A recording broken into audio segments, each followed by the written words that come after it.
A few moments later. Shalom, perkenalkan nama saya Lia Marcelina dengan NIM 24101203. Saya dari Prodi PKK 1 semester 1. Pada video kali ini saya akan menjelaskan paper saya yang berjudul Ribka, Ibu dari Dua Bangsa Besar. Selamat menyaksikan. A few moments later. Ribka berasal dari negeri Aram, Mesopotamia, di mana Nahor tinggal. Terdapat dalam Kejadian bab 24 ayat 10. Ayah Ribka bernama Betuel. Kakek dan nenek Ribka yaitu Nahor dan Milka. Laban adalah saudara laki-laki Ribka. Terdapat dalam Kejadian bab 24 ayat 29. Bila mana ditelusuri sisilah Ribka, maka Ribka masih mempunyai hubungan kekeluargaannya yang sangat dekat dengan Abraham. Nahor kakek Ribka merupakan saudara Abraham. Anak Nahor adalah Betuel dan anak Abraham adalah Ishak. Ini berarti Ishak dan Betuel adalah saudara sepupu. Menurut catatan Alkitab, Ribka menikah dengan Ishak, anak Abraham, terdapat dalam Kejadian bab 24 ayat 67. Ini artinya, dalam hubungan kekeluargaan, Ribka menikah dengan pamannya sendiri. Tampaknya pernikahan seperti ini tidaklah menjadi persoalan yang melanggar budaya atau norma-norma di masa itu. Ini sama seperti pernikahan antara kakak beradik yang berasal dari bapak atau ibu yang berbeda. Seperti Abraham menikah dengan Sarah, saudaranya sendiri. Terdapat dalam Kejadian bab 20 ayat 12. Kali ini saya akan membahas tentang kehidupan pribadi Ribka. Ada banyak hal yang dapat digali dari kehidupan Ribka sebagai seorang pribadi. Dalam penulisan yang saya tulis dalam paper, dibahas dua pokok penting tentang kehidupan Ribka.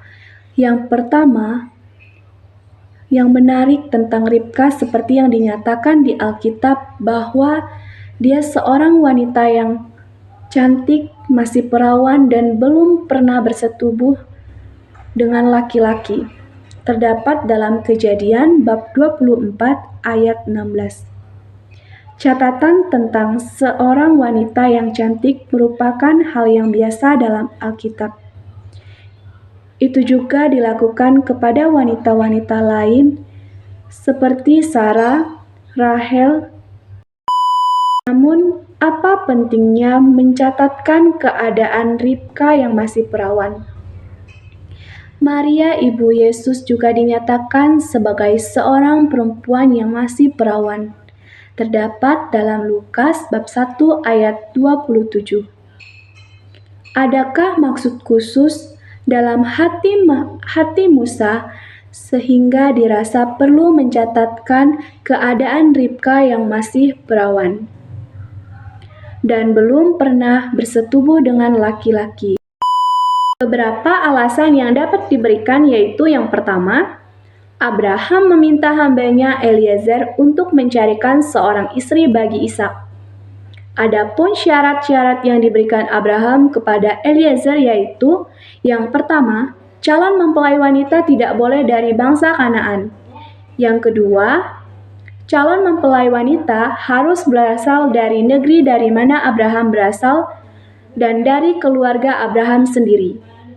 Yang ketiga, calon mempelai wanita harus dibawa ke Kanaan, bukan Ishak yang dibawa ke negeri dari mana calon mempelai wanita berasal. Syarat-syarat ini cukuplah berat, namun Abraham mendoakan agar Tuhan akan menuntun langkah hambanya itu dan membuatnya berhasil.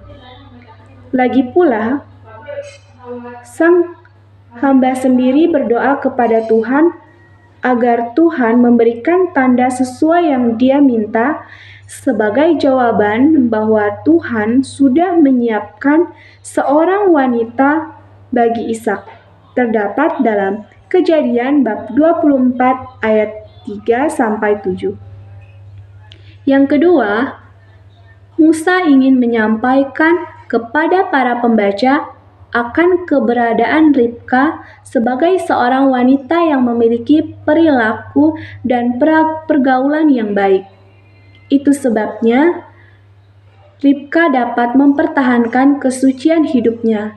Ia masih perawan dan belum pernah bersetubuh dengan laki-laki. Sebagai seorang wanita yang elok parasnya, tentu banyak pria yang ingin menjadikannya sebagai istri. Namun Ribka tidak sembarangan di dalam memilih calon suami. Hal kedua yang menarik dalam Ribka berkaitan dengan karakter yang dimiliki, seperti keramahan, kerajinan, suka menolong, dan menurut. Ribka juga memiliki pembawaan yang sopan, memiliki hati yang baik, rajin, dan bersemangat. Selanjutnya yang akan saya bahas yaitu tentang kehidupan Ribka sebagai seorang istri. Ketika Ribka melihat Ishak, maka dia turun dari unta dan mengambil telukungnya, terdapat dalam Kejadian bab 24 ayat 65. Ini merupakan kebiasaan kaum wanita di Aram Mesopotamia yang tidak mengizinkan calon mempelai perempuan melihat wajah calon suaminya hingga pernikahan tiba. Terdapat dalam Kejadian bab 29 ayat 23 dilanjutkan ayat 25. Ishak mencintai Ribka dan hatinya dihiburkan sejak kematian ibunya. Terdapat dalam Kejadian bab 24 ayat 67. Ini menjadi sebuah gambaran hasil pernikahan yang direstui oleh Tuhan. Karena orang tua yang memiliki iman yang teguh dan seorang anak yang percaya kepada orang tuanya. Pernikahan Ishak dan Ribka sebagaimana dicatat dalam Alkitab menggambarkan keindahan dan lemah lembut dan bahagia. Tidak banyak catatan dalam Alkitab tentang keadaan Ribka setelah menjadi istri Ishak. Namun ada beberapa hal penting yang dicatatkan dalam Alkitab. Pertama, Ishak mencintai Ribka dan kehadirannya dalam hidup Ishak membawa penghiburan setelah kematian ibunya. Ishak tidak pernah bertemu sebelumnya dengan Ribka. Ishak tidak memiliki waktu lebih banyak untuk lebih mengenal Ribka sebelum mereka berdua menikah. Ishak menerima Ribka dan mencintainya langsung. Ishak bahkan membawa Ribka ke dalam kemah ibunya. Kejadian bab 24 ayat 67. Bisa dibayangkan bagaimana perasaan Ishak melihat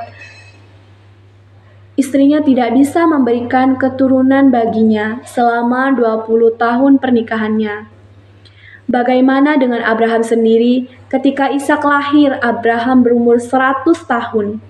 Ketika Ishak menikah dengan Ribka, Abraham berumur 140 tahun. Abraham meninggal di usia 175 tahun. Terdapat dalam Kejadian bab 25 ayat 7. Ishak mengambil sikap yang benar dalam menyikapi ketidakmampuan Ribka untuk memberikan keturunan. Ishak memilih untuk berdoa kepada Tuhan dan meminta solusi dari Tuhan. Terdapat dalam Kejadian bab 25 ayat 21. Kehidupan Ribka sebagai seorang ibu. Ribka sebagai seorang ibu tidak banyak dicatat dalam Alkitab. Pelajaran dari kehidupan Ribka sebagai seorang ibu yaitu dia memegang petunjuk yang Tuhan telah berikan kepadanya. Namun dia menggunakan caranya sendiri dalam memenuhi janji Tuhan itu. Ribka mengetahui bahwa Yakub anak bungsu akan menjadi kepala bagi abangnya. Ini juga menjadi bagian dari doa Ishak ketika dia memberkati Yakub bahwa anak yang diberkatinya akan menjadi lebih kuat dan menguasai anak-anak dan ibunya. Terdapat dalam Kejadian bab 27 ayat 28 sampai 29. Hak kesulungan dan berkat kesulungan akan menjadi milik Yakub, bukan Esau. Dari materi saya yaitu kehidupan Ribka adalah kehidupan yang memberikan banyak makna-makna rohani, khususnya bagi kaum wanita dan kaum ibu. Kehidupan Ribka dibagi menjadi 3 bagian, yaitu Ribka sebagai seorang pribadi, Ribka sebagai seorang istri, dan Ribka sebagai seorang ibu. Pelajaran yang diambil dari hidup Ribka sebagai seorang pribadi yaitu pertama, Ribka seorang wanita yang cantik, masih perawan dan belum pernah bersetubuh dengan laki-laki. Ribka memiliki perilaku dan pergaulan yang baik. Kedua, Ribka memiliki karakter, keramahan, kerajinan, suka menolong dan menurut. Ribka juga memiliki pembawaan yang sopan, memiliki hati yang baik, rajin dan bersemangat.